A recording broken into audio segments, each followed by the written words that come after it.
सेकुवा भनेपछि हामी धेरैलाई मनपर्ने कुरा हो। त्यसमध्येमा पनि सजिलो तरिकाले, सिम्पल तरिकाले र धेरै मसलाहरू प्रयोग नगरिकन बनाइने सेकुवा हाम्रो लागि अति नै मनपर्ने कुरा पनि रह्यो। यसपालि चाहिँ हामी बदेलको सेकुवालाई बनाउनेछौँ, जुन सेकुवा बनाउनको लागि अति नै सजिलो हुनेछ र सिम्पल तरिकाहरू म तपाईँहरूलाई बताउनेछु। र त्यसमध्येमा पनि कोइलामा यसरी तयार गरेको सेकुवाको स्वाद नै बेग्लै हुने कुरा पनि हो। आज यो रेसिपी तपाईँहरूको बिचमा सेयर गर्न खोजिरहेको छु। मलाई आशा छ तपाईँहरूलाई यदि यो मन पर्यो भने चाहिँ भिडियोलाई लाइक पनि गरिदिनुहोस्, सेयर पनि गरिदिनुहोस् र सब्सक्राइब गर्नु भएको छैन भने च्यानललाई सब्सक्राइब गरेर सपोर्ट गर्नलाई पनि नभुल्नुहोला। सिम्पल स्टेप्सहरू रहेको छ र अति नै स्वादिलो बनेको यो सेकुवा आज यही रेसिपी सेयर गर्न खोजिरहेको छु र जसको लागि चाहिँ अब बनाउने क्रममा तपाईँहरू भिडियोसँग रहिरहनु पर्ने हुन्छ। अब चाहिँ सेकुवाको लागि मैले यो बदेलको मासु लिएको छु र छाला, हल्का सेतो अनि रातो यो तीनटै लेयर भएको मासुलाई मैले प्रयोग गरेको छु। यो मासुलाई यसरी लिइसकेपछि मैले आफूलाई चाहिने साइजमा चाहिँ यसरी सेकुवालाई तयारीको लागि मासुलाई काट्न गइरहेको छु।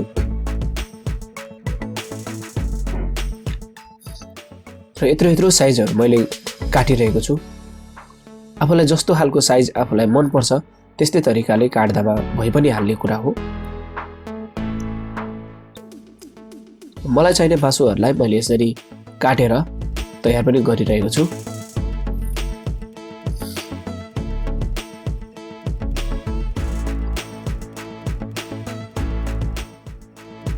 यसरी यो रातो मात्रै भागको मासु पनि मैले यसलाई लिएको छु।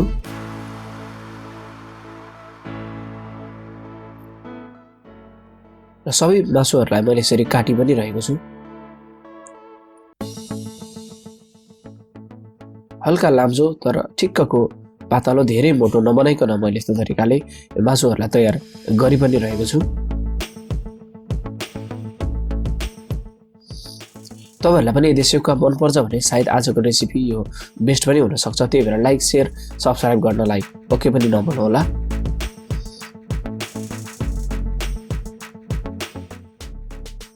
र यतिको मासु चाहिँ मैले काटेर तयार गरेको छु। चाहिने सबै मासुहरू यसरी तयार भइ पनि सकेको छ। अझै अलिकति नपुग्ला जस्तो भयो। मैले अझै यसमा थप्न पनि खोजिरहेको छु मासुलाई र यसरी काटी पनि रहे। अब चाहिँ बनाउनको लागि एउटा भाँडामा अदुवा लसुनको पेस्ट मासुमा राखिदिने। थोरै स्वाद अनुसारको नुनलाई पनि राखिदिनुपर्छ। धुलो खुर्सानी पनि अलिकति राखेँ र अलिकति कागतीलाई पनि यसरी राखिदिने।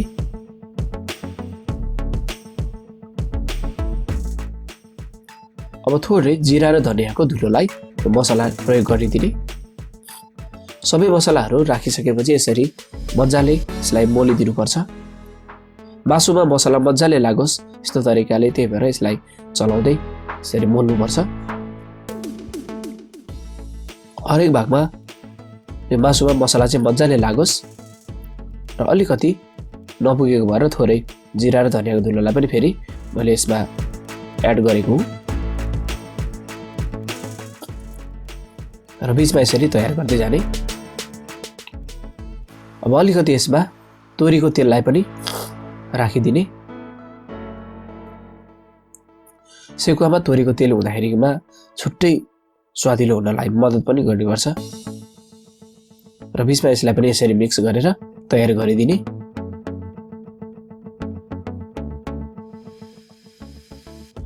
मिक्स भइसकेपछि लगभग आधा घन्टा जति यतिकै राखेपछि चाहिँ अब यसलाई मैले एउटा झिरमा यसरी उनिरहेको छु।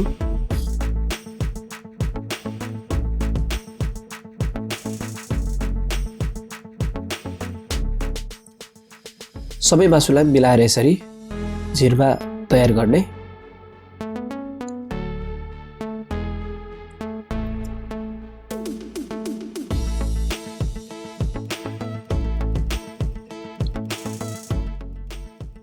अरू मासुहरू पनि यसरी तयार गर्नुपर्छ।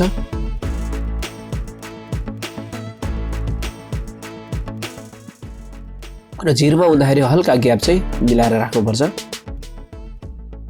पुरै एकै ठाउँमा टाँसिनु भन्दा पनि अलिअलि मात्रै भए पनि ग्याप छोडिदियो भने भित्रसम्म पाक्नलाई यो साइडको पनि एकदमै मद्दत गर्ने हुनाले यसरी तयार गर्नु होला।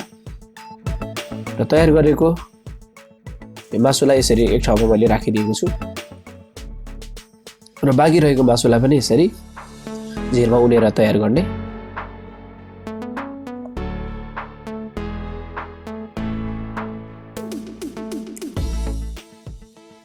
सबै मासुहरूलाई एक एक गर्दै झिरमा तयार गर्नुपर्छ। तपाईहरुले फेसबुक इन्स्टाग्राममा पनि सजिलो किचनलाई फलो गर्नलाई नभुल्नु होला।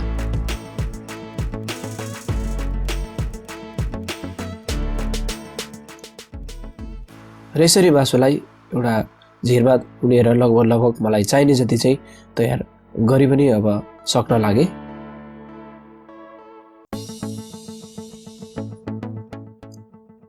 र अर्को झिरलाई पनि यसरी एक साइडमा राखिदिने र सबैलाई मैले यसरी तयार गरेर राखेको छु।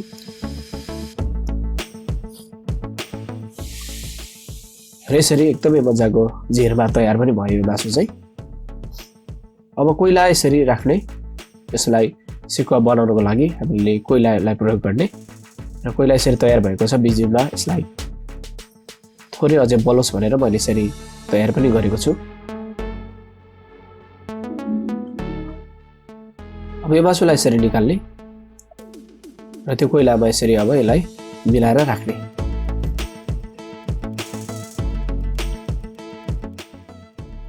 सबै मासुलाई यसरी तयार गर्नुपर्छ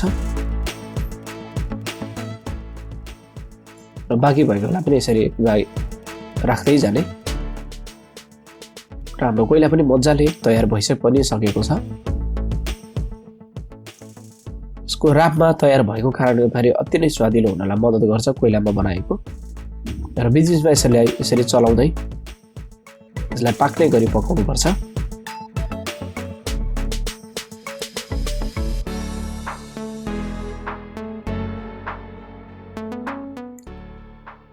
रापमा मात्रै तयार भएको कारणले गर्दाखेरि कस्तो मजाको बास्ना पनि यसमा आइ पनि रहेको छ। यसरी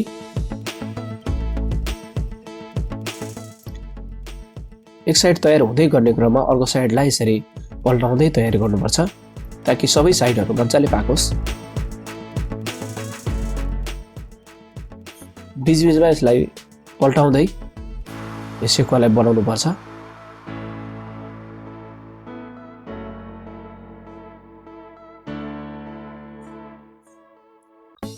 आगो पनि मजाले बलेको छ अहिले त झन्। र त्यसमध्येमा सेकुवाको बास्नाले कम्मलको स्वाद बनेको जस्तो महसुस भइरहेको छ। र सेकुवामा भएको यो हल्का बोसोको कारणले गर्दाखेरि मजाले यो बलि पनि रह्यो। र बिचमा यसलाई अझै पल्टाउँदै तयारी गर्ने। एकै साइडमा मात्रै गर्दा भने सबै साइडमा यसलाई पल्टाउँदै तयारी गर्दाखेरि पनि राम्रो हुन्छ।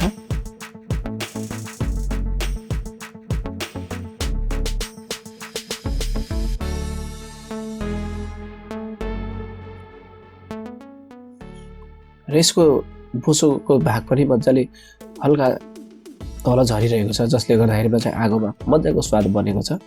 र बिचमा अझै यसलाई पनि पल्टाउँदै तयार गर्नुपर्छ।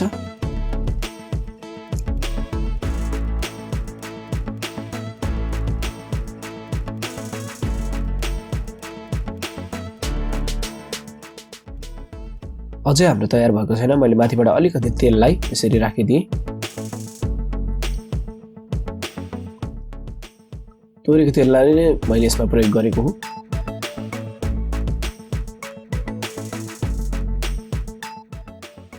फेरि पनि यसलाई पल्टाइदिने। एक साइड लगभग हाम्रो पाक्न थाली पनि सकेको छ। रातो रातो हुँदै पनि छ।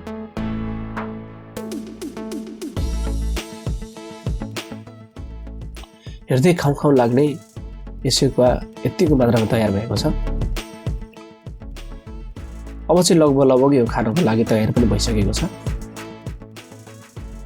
मजाको पाकेको छ सबै साइडतिर।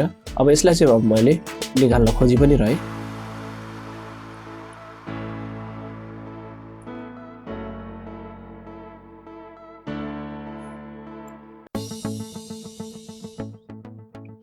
र यसरी तयार भएको यो सेकुवालाई अब एउटा प्लेटमा मैले यसलाई राख्न खोजिरहेको छु।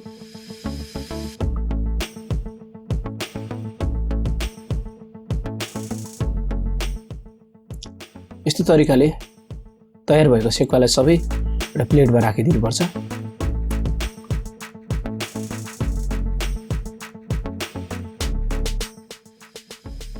र कोइलामा यसरी तयार गरेको सेकुवाको स्वाद भने एकदमै कमालको स्वाद हुने गर्दछ।